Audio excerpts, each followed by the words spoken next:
Hello everyone, welcome to बी बम्सोहलिक। आज हम पेपर सॉल्विंग के बारे में बात करेंगे।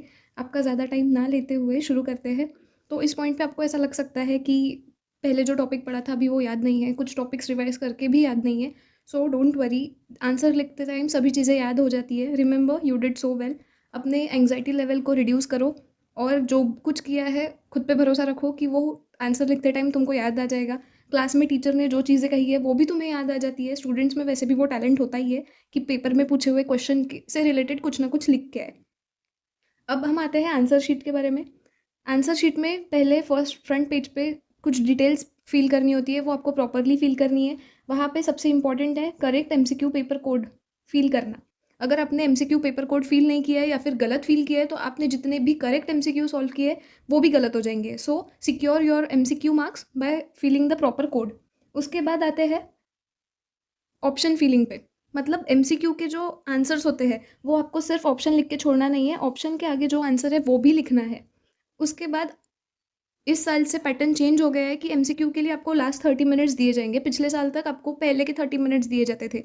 सो लास्ट 30 मिनट्स में एमसीक्यू सॉल्व करना है, बट देखा जाए तो एमसीक्यूज के लिए इतना टाइम रिक्वायर्ड नहीं होता है। आप 20 to 25 मिनट्स में भी एमसीक्यू सॉल्व कर सकते हैं और लास्ट के 5 to 10 मिनट्स जो है वो अपनी आंसर शीट को पूरा चेक करने में कि अगर आपका कोई आंसर छूटा है तो उसको कंप्लीट करें, या फिर अगर कुछ थोड़ी बहुत चीज़ें रह गई है तो उसे करने में लगा सकते हैं।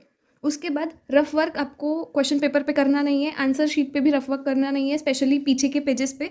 आपको आंसर शीट के सेकेंड पेज पे, फॉर एग्जाम्पल ये आपके आंसर शीट का फर्स्ट पेज है जहाँ पे आपको सारे इन्फॉर्मेशन फिल करनी है। उसके बाद जो सेकेंड पेज होता है लेफ्ट साइड का, वहाँ पे आपको एक ऐसा बॉक्स दिया रहेगा और उसी बॉक्स में आपको सभी रफ वर्क करना है।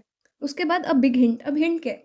तो एमसीक्यूज में कुछ ऐसे क्वेश्चंस होते हैं जहाँ पे श्लोक दिए होंगे या फिर किसी चीज़ के बारे में इंफॉर्मेशन दी होगी, कोई पिक पॉइंट पे आंसर दिया होगा जो आपको पूरे क्वेश्चन पेपर सॉल्व करते टाइम काम आ सकता है, मतलब एसएक्यू एलएक्यू सॉल्व करते वक्त हेल्पफुल हो सकता है। तो उन चीज़ों को आप वो रफ बॉक्स में नोट कर सकते हैं एंड लेटर ऑन उसको अपने आंसर में ऐड कर सकते हैं।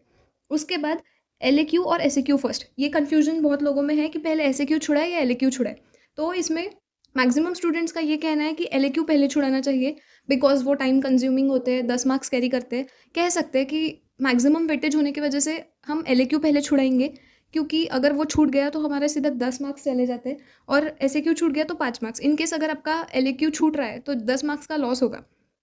इसीलिए एलएक्यू पहले छुड़ाना will be more convenient, but at the end I will suggest कि अपने कन्वीनियंस के हिसाब से एलएक्यू या एसएक्यू का सीक्वेंस डिसाइड करें, ना कि आपके फ्रेंड क्या सजेस्ट कर रहे हैं वो क्या कर रहे हैं। Other important question about time management, time कितना देना चाहिए? तो एसएक्यू एलएक्यू के लिए फिक्स टाइम है। अगर आप एलएक्यू छुड़ा रहे हैं पहले तो मिनिमम 15 टू मैक्सिमम 17 मिनट्स, कम से कम 15 मिनट्स आप खुद को 15 मिनट तक लिमिटेशन दीजिए कि 15 मिनट तक होना ही चाहिए।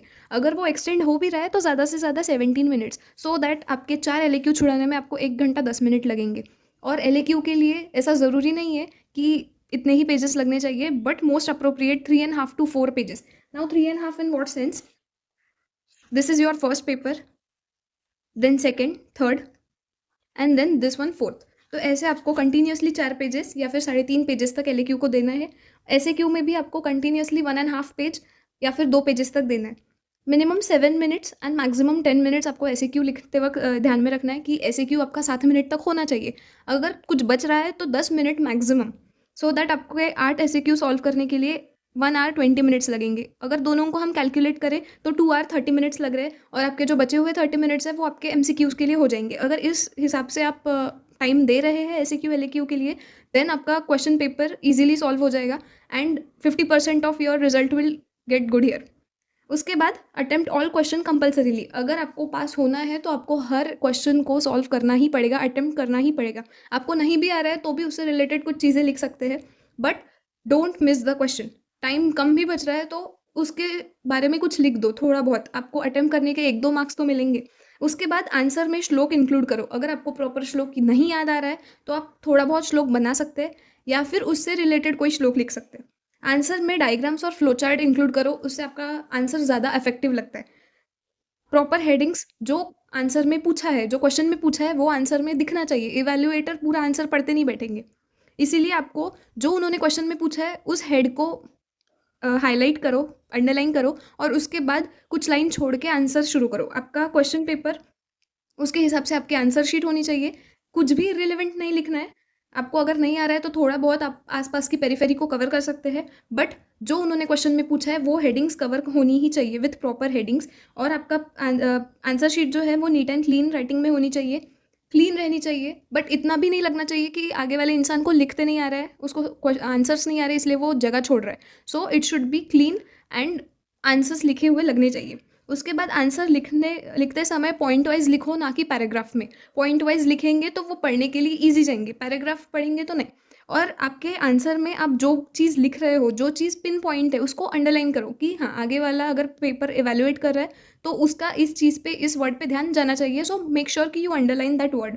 उसके बाद याद रखो कि आपने सब कुछ पढ़ा है, सब कुछ आपको याद आने वाला है पेपर के टाइम पे। So keep calm, take proper sleep, remember your efforts will definitely pay off, and all the very best for your exam.